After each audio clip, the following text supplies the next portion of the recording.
सभी दोस्तों को नमस्कार और सीधे मुद्दे पे आते हैं बिहार एसटीईटी को लेकर के। जिस प्रकार से आज 23 तारीख और 23 तारीख को सभी लोगों के माध्यम से जो पटना कूच किया गया, हालांकि तमाम अभ्यर्थी अभी भी पीछे रह गए, लेकिन फिर भी कई साथी हमारे पटना में थे और पटना में हैं। और आज जो कुछ भी घटित हुआ है, लगातार टाइम टू टाइम का अपडेट आपको जो दे रहा हूं, उस अपडेट में बहुत कुछ परिस्थितियां जो हैं वो बदलती नज़र आ रही हैं। सबसे पहले तमाम लोग जो नॉट इन मेरिट लिस्ट में हैं, वो सभी लोग ये गांठ बांध ले कि आपकी नौकरी होगी। अब इसमें बिल्कुल बेउम्मीद नहीं होना है।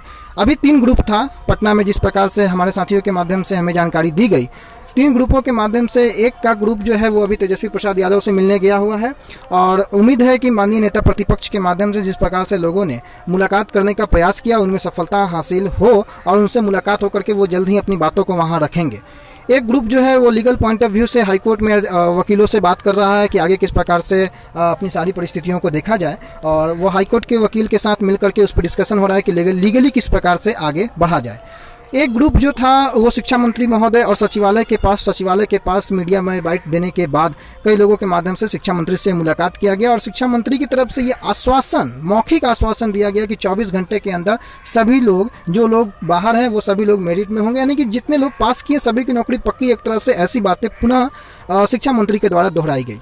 लेकिन दोस्तों, हालांकि ये अच्छी बात है, बहुत बड़ी बात है, लेकिन हमें वर्बली अब कुछ भी नहीं चाहिए। सरकार विभाग कभी भी पलटी मार सकती है। अब हमें बिना लिखित एविडेंस के रिटेन में कुछ भी चाहिए, कोई भी बात हो हमें रिटेन में चाहिए। और 24 घंटे हम इंतज़ार जरूर करेंगे, लेकिन वो इंतज़ार शांति से बैठ के नहीं होगा। वो इंतज़ार आपके मतलब सीने पे चढ़ के इंतज़ार होगा। बिल्कुल जिस प्रकार से दबाव बनाया हुआ है आप लोगों ने, वो दबाव बना रहना चाहिए। मंत्री महोदय हो या शिक्षा विभाग के प्रधान सचिव हो, प्रधान सचिव से भी जब आज बात करने की कोशिश की गई, उन्होंने भी इस बात को प्रमुखता से बताया 1 से 2 दिनों के अंदर ये प्रॉब्लम को रिजॉल्व कर देंगे।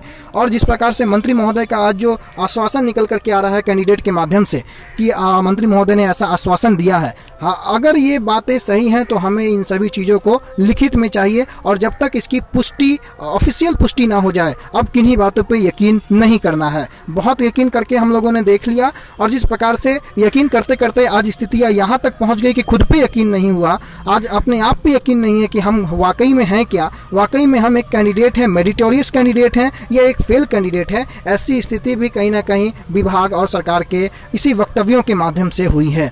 तो ठीक है, अच्छी बात है, इंतजार करने को 12 घंटे 24 घंटे में गवर्नमेंट ने कहा है, अगर इंतजार हम करेंगे जरूर, उनकी बातों का बिल्कुल तरजीह देते हुए, बिल्कुल ससम्मान के साथ, लेकिन तीनों पॉइंट ऑफ व्यू से हम पीछे नहीं हटेंगे। चाहे वो लीगली हो, चाहे वो मुलाकातों का दौर हो, चाहे शिक्षा विभाग, मंत्री महोदय और प्रधान सचिव को दबाव बनाने का दौर हो, हर मायने में आप लोगों को आगे रहना है। और जिस प्रकार से अभी तक कई साथियों के माध्यम से बढ़ चढ़ करके इसमें हिस्सा लिया गया है, आप अपने जोश को ठंडा नहीं होने देंगे।